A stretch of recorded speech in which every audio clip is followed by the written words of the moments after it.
Everyone, எல்லாரும் எப்படி இருக்கீங்க? நல்லா இருக்கீங்களா? இன்றைக்கி நம்ம செய்ய போகிறதும் ஒரு அரப் ரெசிபி தான் செய்ய போகிறோம். அரப் ரெசிப்பியில் இது வந்து நம்மளோட இந்தியன்ஸ் வடை மாதிரி. ஆக்சுவலி இது வந்து ஃபெலாஃபல்னு சொல்லுவாங்க. இது ரொம்ப ஃபேமஸ். ஃபெலாஃபல் சாண்ட்விச்சும் செய்வாங்க. இது வந்து வெஜிடேரியன் தான். அரப்லே இது வந்து வெஜிடேரியன் டிஷ்ஷு. ஸோ நான் வந்து இன்றைக்கி ஃபெலாஃபல் தான் செஞ்சு காமிக்க போகிறேன். ஃபெலாஃபலுக்கு நமக்கு வந்து சிக் பீஸ் தேவைப்படும், அதாவது கொண்டக்கடலை. அவங்க வந்து இந்த கொண்டக்கடலை தான் யூஸ் பண்ணுவாங்க, அதாவது காபூலி சன்னான்னு சொல்லுவாங்கள்ல இது. இப்போ இந்த சன்னாவை நம்ம என்ன பண்ணணும், ஓவர் நைட் சோக் பண்ணி வைக்கணும். நான் சோக் பண்ணி எடுத்திருக்கேன். இப்போ உங்களுக்கு நான் வேக வைக்கல, இது சோக் பண்ணியிருக்கேன். ஆனால் வேக வைக்காமல் அப்படியே எடுத்துக்கணும். இது வந்து ஊற வச்ச ஓவர் நைட்டு ஊற வச்ச சன்னா. இதுக்கு வந்து நமக்கு மெயினாக தேவைப்படுறது பார்ஸ்லின்னு சொல்லுவாங்க. பார்ஸ்லிங்கிறது இட்டாலியன் பார்ஸ்லி. இந்த பார்ஸ்லி தான் இதுக்கு மெயினான இன்க்ரீடியன்ட். அப்புறம் இதுக்கு வந்து கொத்தமல்லி தேவைப்படும். நம்ம ஊர் கொத்தமல்லி தான் இதுவும் தேவைப்படும். அப்புறம் அனியன் ஒன்று வந்து ரஃபாக பெரிய பெரிய பீசஸாக சாப் பண்ணி வச்சுருக்கேன். அப்புறம் கார்லிக் ஒரு 4-5.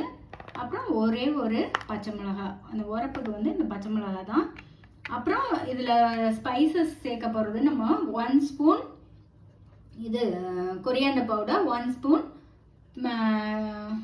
கியூமின் பவுடர், அதாவது 1 ஸ்பூன் கொத்தமல்லி தூள், 1 ஸ்பூன் ஜீரகத்தூள்.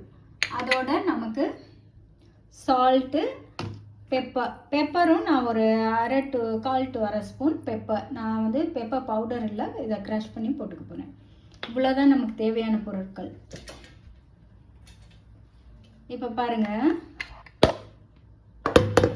ஒரு மிக்ஸி ஜாரில் நம்ம எடுத்து வச்சுருக்க கொண்டக்கடலை என்ன. இப்போ வந்து நம்ம ஒரு மிக்ஸி ஜாரில் சன்னா ஊற வச்சது, ஓவர் நைட் சோக் பண்ண சன்னாவை போட்டுக்கிறோம். அதாவது கொண்டக்கடலை ஒரு இது போட்டுக்கிறோம். அதோட இப்போ வந்து நம்ம எடுத்து வச்சுருந்தோம்ல 1 bunch பார்ஸ்லி போட்டுக்கிறோம். அதோட இப்போ 1 bunch வந்து மல்லித்தலை, அதாவது கொத்தமல்லி. அப்புறம் அதோட அனியன்,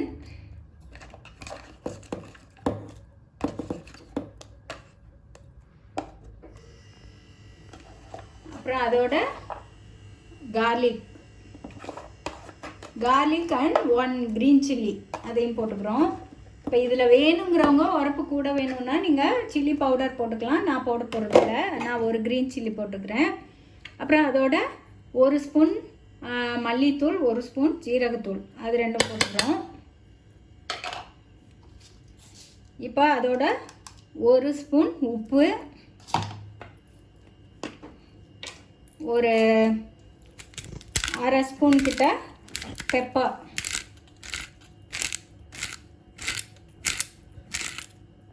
அவ்வளோதான். இப்போ எல்லாம் போட்டாச்சு. இப்போ அதை வந்து நம்ம அரைக்க வேண்டியதான். தண்ணி கம்மியாக விட்டு கொஞ்சம் கெட்டியாக வடை பதத்துக்கு அரைக்கணும்.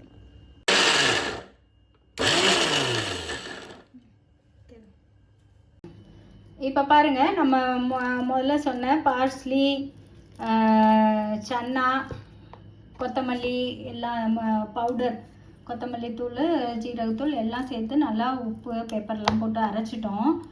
பச்சை மிளகா ஒன்று போட்டு. இப்போ இதோட வந்து இப்போ பாருங்கள், இது வந்து இங்கே பாருங்கள் உருட்டுற கன்சிஸ்டன்சியில் இல்லை, அரைக்க மாட்டேங்குதுன்னு நான் கொஞ்சம் தண்ணி ஊற்றுனதுனால இங்கே பாருங்கள் இது கொஞ்சம் சாஃப்டாக இருக்குது ரொம்ப.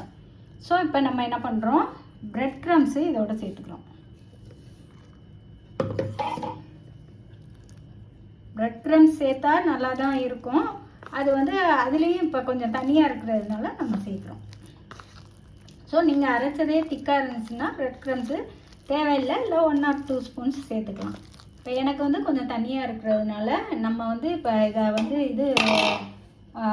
வடை மாதிரி போடணும்ல, டோனட் மாதிரி, அதனால நம்ம இதுக்கு பிரெட் க்ரம்ஸை சேர்த்துக்கிறோம். 2 ப்ரெட்டை நான் டோஸ்ட் பண்ணிவிட்டு அரைச்சி வச்சுருக்கேன், அதுதான் பிரெட் க்ரம்ஸு. நான் அதை தான் இப்போ சேர்த்து செய்கிறேன்.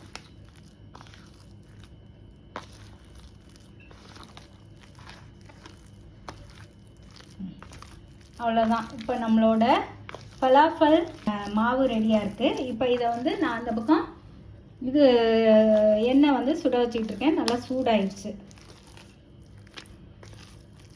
இப்போ நீங்கள் வந்து இதிலே சால்ட்டெல்லாம் டேஸ்ட் பண்ணிக்கிறதுனா பண்ணிக்கோங்க, பத்தலைன்னா கொஞ்சம் போட்டுக்கோங்க. ஏன்னா அப்புறம் ஃப்ரை பண்ணிட்டா போட முடியாதுல்ல. அதே மாதிரி உரப்பு வேணுங்கிறவங்க இதில் கொஞ்சம் ஒரு 1/2 ஸ்பூன் மிளகாத்தூள் சேர்த்துக்கலாம். பச்சை மிளகாயே போதுங்கிறவங்க சேர்க்க தேவையில்லை. இப்போ பாருங்கள், இப்போ வந்து ஆயில் நல்லா சூடாக இருக்குது. இப்போ வந்து நம்ம வடை மாதிரி தட்டி போடுறோம்.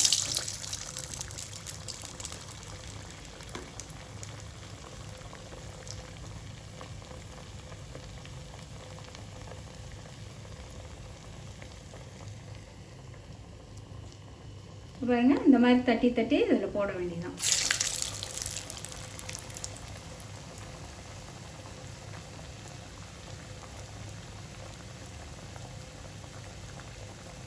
ஒரு தடவைக்கு ஒரு 4-5 தட்டி போடணும்.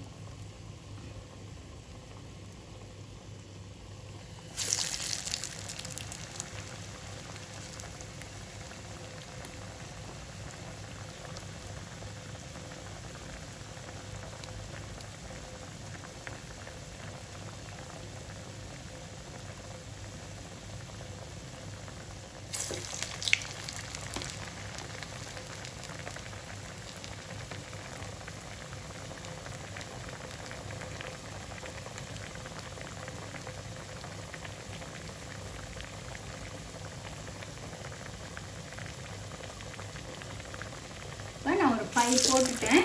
இப்போ நல்லா இது வேகட்டும். உடனே கரண்டி போட்டுறாதீங்க, உடஞ்சிடும். ஸோ வெயிட் பண்ணி கொஞ்சம் நேரம் ஆனோன்னு அப்புறம் நம்ம அதை வந்து திருப்பி விடலாம். இப்போ பாருங்கள், ஒரு சைடு நல்லா வெந்துருச்சு, நான் திருப்பி விட்டுருக்கேன். அடுத்த சைடும் நல்லா வெந்தோன்னா ப்ரௌன் ஆனோன்னா நம்ம எடுத்துடலாம். பாருங்கள், நம்ம ஃபெலாஃபல் வந்து ரெடி ஆயிடுச்சு. இந்த அளவு டார்க் ப்ரௌனாக வந்தோடனே தான் எடுக்கணும், அப்போ தான் உள்ளெல்லாம் வேகும்.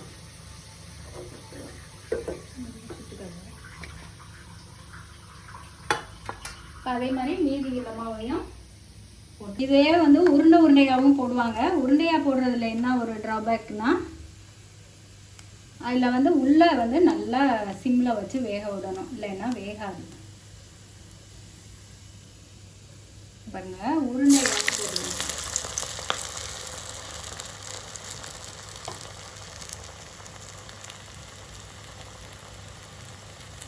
உருண்டையாக போட்டோம்னா நல்லா சிம்மில் வச்சு உள்ளே வேக விடணும்.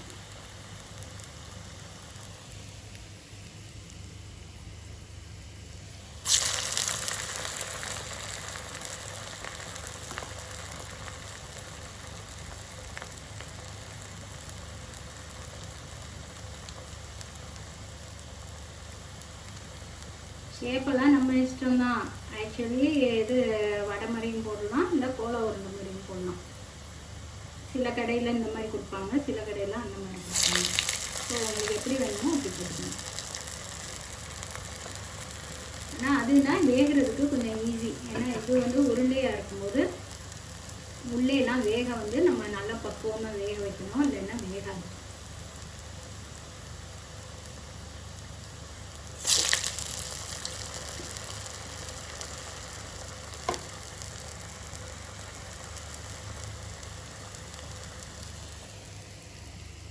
இந்த ஃபெலாஃபலில் வந்து நான்வெஜ்ஜுக்கு ஈக்குவலான சத்து இருக்குது. உங்களுக்கே தெரியும், அந்த சன்னா வந்து பயங்கர சத்தான இது, high in protein. So non veg கோலா உருண்டையெல்லாம் சாப்பிட முடியாதவங்க இந்த மாதிரி இதை சாப்பிடலாம்.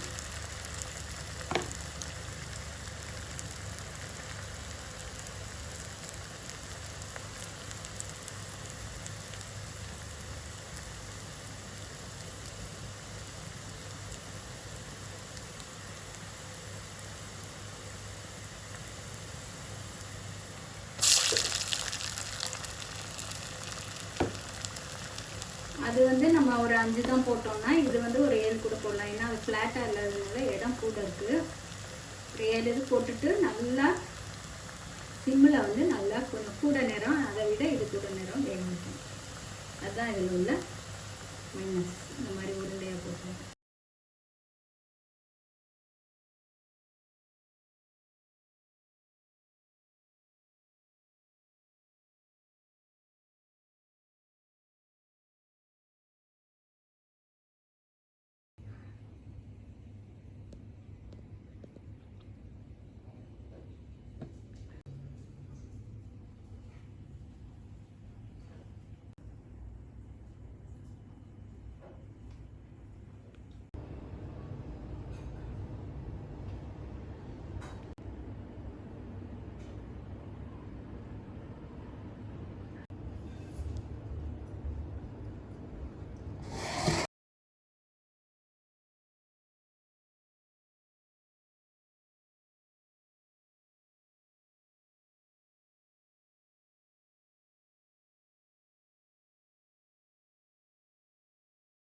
இப்போ இதை நான் சாப்பிட்டு டேஸ்ட் பண்ணி பார்த்து எப்படி இருக்குன்னு சொல்கிறேன். பாருங்கள், அவ்வளோ சூப்பராக இருக்குது.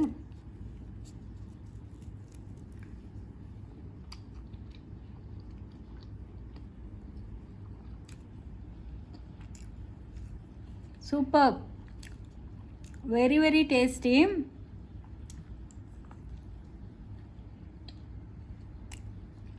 நாங்கள் ஏற்கனவே 2-3 ரவுண்ட் போயிடுச்சு.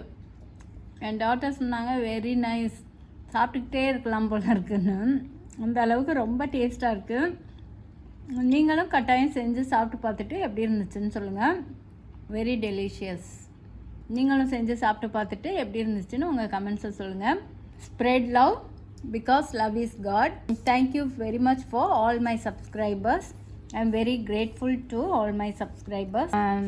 See you in next video. Until then, bye from Kanmani Geeta Chandrasekharan. Bye.